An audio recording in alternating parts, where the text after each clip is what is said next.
Nandito tayo sa kwarto ko.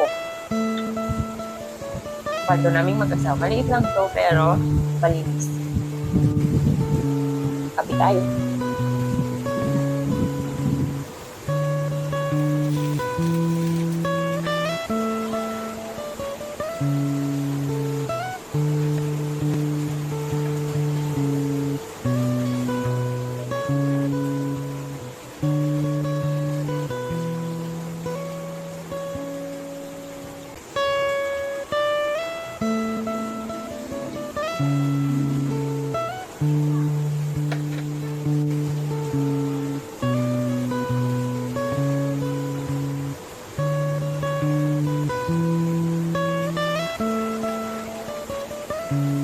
Kain tayo, tinapay lang. Ayoko pagluto ng ulam kasi ano tawag dyan? Masama ang pakiramdam ko kaya wala akong ganang magluto. Narito tayo sa kwarto ko.